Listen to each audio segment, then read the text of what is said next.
So it's the end of yet another week, and here on this channel that means one thing and one thing only. Every weekend I post an episode of this series we do called Your Take Not Mine, where I turn to you the viewers to give me your hottest NBA takes of the week based on what's going on at the time, and I then choose my favorite submissions and discuss them in a video. This week a lot happened, with the biggest spectacle of course being All-Star Weekend finally arriving, featuring some new formats, interesting competitions, and all-around fun, and before that, we also got quite a few exciting matchups between contenders, so of course we have plenty to discuss. In order to submit your takes, I make a community post on either the day of or the day before the video, similar to the one that you see on your screen now, so if you want a chance to be featured in a future episode, be sure to stay on the lookout for that.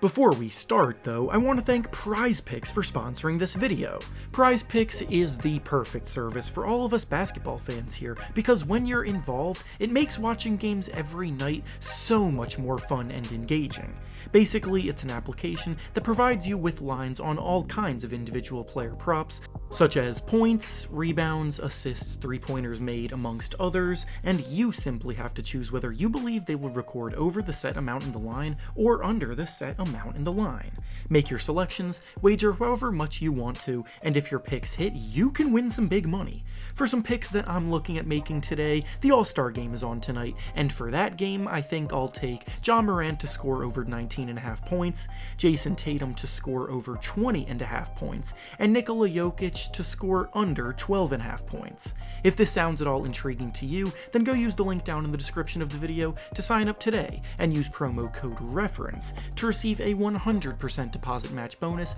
up to $100. Once again, thank you to PrizePicks for sponsoring this video. Now let's get back to the topic at hand. The first take we'll be discussing today comes to us from Stamey, and he says that the 76ers are going to regret trading for James Harden because of his quote-unquote selfishness. I've gotta say, the amount of goalpost moving ever since the Harden for Ben Simmons trade has gone down really blows my mind. Literally ever since Ben Simmons got drafted, he's been one of the most ridiculed players in the entire league, and every other fan base joins forces to clown on him on a regular basis. He's been labeled as a quote-unquote coward from day one. Every debate regarding his skill set always seemed to begin and end with his inability to shoot the basketball, and while people did give him his proper appreciation when it came to his defense, the masses still viewed him as a liability when it mattered most until the very end. And the worst part was that they ended up being right, as last year in a big playoff series, just like every other big playoff series, his production fell off a cliff, and especially against the Hawks, he froze time after time. Meanwhile, throughout all of this, for years, the Sixers fan base were the only group of people consistently defending him from this harsh criticism, until of course Ben's stubbornness cost them their playoff run last year, and he quit on the team after being forced to face even the smallest bit of accountability. Now all of a sudden the people are doing full heel turns, pretending Ben Simmons is better than he is, when it's the same people who clowned on him for years doing it, and ridiculous takes like this one come about. I feel like people are forgetting that Ben Simmons wasn't even playing at all this year, so they replaced his nothingness with James Harden, whose skill set is literally providing help in all of the areas that the Sixers struggled with. The Sixers needed a primary ball handler that can make plays for those around him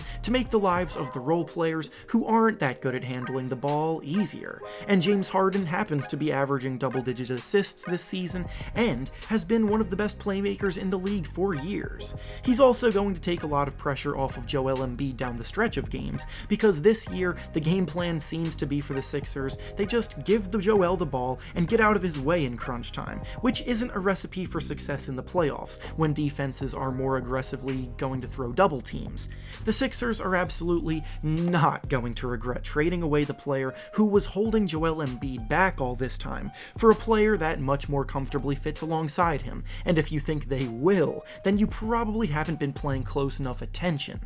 The next take we'll be discussing today comes to us from Sean, and he says that the Russell Westbrook trade to the Lakers was the worst trade in NBA history. Now, this one is definitely both pretty aggressive and out there, and there's a lot of context that needs to be understood first. The Lakers getting bounced in the first round of the playoffs last season was the first time that LeBron James ever failed to make it out of the first round in his entire career. That kind of shortcoming made it blatantly obvious that an overhaul needed to go down to keep his title window alive, and that's exactly what the Lakers tried to do this summer. The problem, though, is that the Lakers front office and LeBron himself favored targeting way too many veterans that are over the hill as players, and the moves, including the Westbrook trade, have set them back, possibly for good. Another thing to keep in mind is that when the Westbrook trade happened, the Lakers originally had a deal agreed upon to trade for Buddy Hield that fell apart at the last minute because they chose instead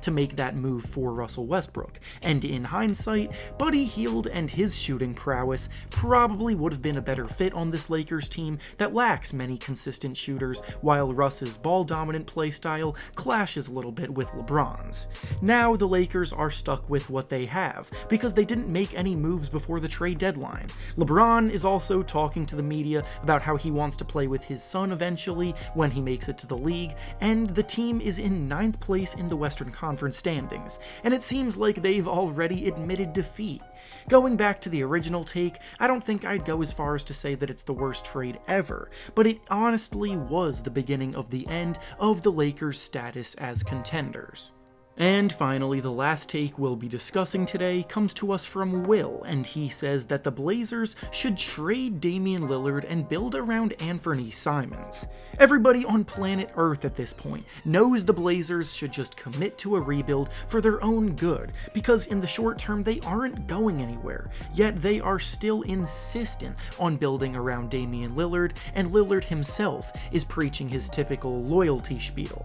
Simmons, meanwhile, has been going insane since his insertion into the team's starting lineup. In the last 23 games where he's been their starting point guard, he's averaging about 24 points and 6 assists per game, while shooting an incredibly efficient 46% from the field and 42% from 3. His vision and playmaking are much more advanced than previously thought. He's such a creative and shifty ball handler that can pull up on a dime and confidently shoot from range, and despite being just 22 years old, he hasn't really been erratic or inefficient as young guards typically are. He's ready to take the reins of the team and guide them into the next generation of Trailblazers basketball, but the Blazers are the ones that have to be willing to let go of the past. And with that being said, that's all I have for you today. Make sure to like the video, subscribe to the channel, and comment down below what you think about the takes we discussed. Thanks for watching, and I'll see you all next time.